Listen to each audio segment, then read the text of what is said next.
오늘 본문은 요한의 형제 사도 야고보의 순교와 헤롯의 죽음에 대한 말씀입니다. 교회에 대한 박해는 극심했지만 하나님의 말씀은 이 순교자의 피 흘림을 통해서 더욱 강력하게 증거되고 또 강력하게 또 널리 퍼지는 것을 볼 수 있습니다. 1절과 2절의 말씀입니다. 그때 헤롯 왕이 손을 들어 교회 중에서 몇 사람을 해하려 하여 요한의 형제 야고보를 칼로 죽이니. 성경에는 같은 이름이 자주 등장합니다. 오늘 본문의 헤롯 왕은 예수님 탄생 당시 헤롯 대왕이 아닙니다. 헤롯 대왕의 손자 헤롯 아그리파 1세입니다. 그는 후에 유대와 사마리아 전 지역을 다스리는 팔레스타인의 통치자가 됩니다. 헤롯 왕은 유대인의 마음을 사기 위해서 사도 야고보를 죽입니다. 야고보는 사도 중에서 첫 번째로 순교합니다. 야고보의 순교는 교회에 큰 슬픔을 가져다 주었지만 그리스도인을 핍박하는 유대인에게 교회의 큰 기둥이었던 야고보의 순교는 그저 기쁜 일이었습니다. 3절 말씀입니다. 유대인들이 이 일을 기뻐하는 것을 보고 베드로도 잡으러 갈새 때는 무교절 기간이라. 헤롯 왕은 야고보의 죽음을 유대인들이 기뻐하자 베드로도 감옥에 가둡니다. 이 베드로도 잡아 죽이려는 그러한 속셈을 가지고 있었습니다. 그리고 4절 말씀을 보면 6월절 후에 백성 앞에 끌어내고자 하였다 기록하고 있습니다. 6월절은 이스라엘 백성들이 애굽에서 구원받은 것을 기념하는 절기입니다. 예수님께서도 6월절에 십자가에 달려 돌아가셨습니다. 그러나 그것으로 끝이 아니고 예수님께서는 죽음에서 부활하셨습니다. 이 베드로도 6월절이 가까이 오자 죽임을 당할 위기에 처했던 것입니다. 그러나 베드로는 이 복음을 증거하는 과정 가운데서 박해를 당했지만 이 복음을 전하다가 해를 당하였지만 복음 때문에 실질적인 불이익을 겪었지만 하나님을 섬기는 과정에서 이 베드로만 이러한 고난을 당하는 것이 아니라 하나님의 사람들도 이러한 박해, 고난을 당합니다. 하나님을 섬기고 헌신할 때에 반드시 어려움을 겪습니다. 그러나 그 때문에 좌절하거나 낙심하지 말아야 할 것은 우리가 기도할 수 있기 때문입니다. 5절 말씀입니다. 이에 베드로는 옥에 갇혔고 교회는 그를 위하여 간절히 하나님께 기도하더라. 옥에 갇힌 베드로를 위해서 교회는 간절히 하나님께 기도합니다.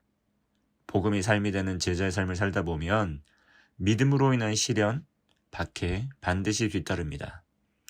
그러나 이러한 시련과 박해를 이길 수 있는 방법은 기도하는 것입니다. 기도에는 능력이 있기 때문입니다. 7절 말씀입니다. 호련히 주의 사자가 나타나매 옥중에 광채가 빛나며 또 베드로의 옆구리를 쳐 깨워 이르되 급히 일어나라 하니 쇠사슬이 그 손에서 벗어지더라. 주의 사자가 베드로에게 나타났습니다. 이 베드로의 쇠사슬이 손에서 벗어졌습니다. 12절 말씀을 보면 베드로가 마가 요한의 어머니 마리아의 집에 도착해 보니 그곳에서 사람들이 기도하고 있었습니다. 이처럼 사도행전의 말씀은 성령 안에서 함께 간절히 기도할 때 능력이 나타난다는 것을 증거합니다. 베드로도 감옥에서 기도하였고 교회와 제자들과 함께 베드로를 위해 기도했습니다. 그 결과 베드로는 구원을 받았습니다. 우리 역시 삶의 문제를 놓고 개인적으로 기도해야 합니다. 그리고 공동체에서 함께 기도로 동참해야 합니다. 기도에는 능력이 있기 때문입니다. 기도할 때 우리는 하나님의 음성을 들을 수 있습니다. 합심으로 기도할 때 우리는 하나님의 뜻을 이룰 수 있습니다.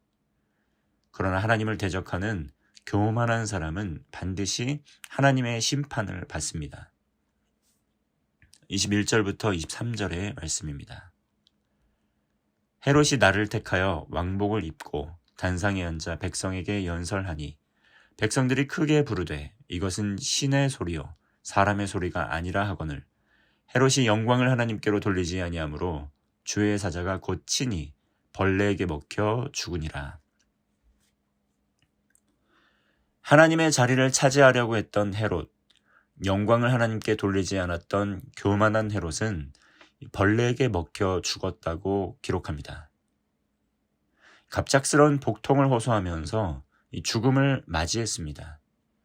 그는 복음을 대적하고 하나님 나라의 일을 방해하면서 끝까지 회개하지 않습니다.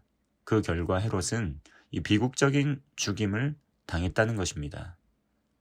그러나 하나님의 나라, 하나님의 사람들은 어떻습니까? 24절 말씀입니다. 하나님의 말씀은 흥왕하여 더하더라. 이 흥왕이라는 것은 점점 자라가고 배가 되어서 널리 퍼져나갔다는 것을 뜻합니다. 하나님의 사람들은 하나님의 말씀을 기초로 기도에 힘쓰게 될 때 성령 충만할 수 있습니다. 말씀을 붙드는 하나님의 사람은 믿음으로 인한 시련, 믿음으로 인한 박해가 와도 이겨낼 수 있고 견뎌낼 수 있습니다. 아무리 많은 시련과 박해가 있을지라도 말씀과 기도에 힘쓰는 사람은 승리할 수 있습니다. 말씀에는 능력이 있고 기도에는 능력이 있기 때문입니다. 오늘 하루 여러분의 삶의 자리는 어떻습니까? 이 복음이 삶이 되어서 예수님의 제자로 살아가며 하나님의 나라를 이루어가고 계십니까? 아마도 시련과 박해, 또 삶의 문제가 있을 수도 있습니다. 또 그것 때문에 좌절하거나 낙심하지 않을 수 있는 비결, 이 오늘 본문의 말씀처럼 하나님의 말씀을 보고 늘 하나님께 기도하며 하나님의 형제 자매가 함께 사랑 안에서 교제함으로 사랑하고 섬김으로 하나님의 나라를 아름답게 이루어갈 수 있습니다. 하나님의 말씀이 흥왕하여 더해갈 때 하나님의 능력이 나타납니다. 오늘 하루 이 여러분의 삶에서 하나님의 말씀이 더욱더 흥왕하기를 소망합니다. 오늘 하루 여러분의 삶에서 삶의 문제를 놓고 믿음으로 기도하여 하나님의 영광을 경험하기를 소망합니다. 오늘 하루 우리의 삶의 문제를 하나님께 올려드릴 뿐만 아니라 주의 형제 자매가 서로 사랑하며 서로를 위하여 기도하고 서로를 위하여 또 덕을 세우며 하나님의 나라를 아름답게 이루어 가시는 하루가 되시기를 주님의 이름으로 축원합니다. 기도하겠습니다. 오늘도 살아 역사하시는 하나님 아버지, 날마다 구원을 베풀어 주시는 구원의 하나님을 찬양합니다. 기도에는 능력이 있습니다.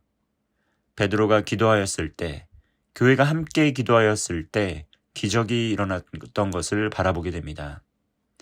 가정과 교회, 일터와 모든 삶의 현장에서 믿음으로 인한 시련, 믿음으로 인한 박해가 있을 수 있지만 늘 깨어 말씀을 가까이 하고 늘 깨어 기도하며 말씀이 삶이 되어 하나님의 나라를 이루어가게 하여 주옵소서.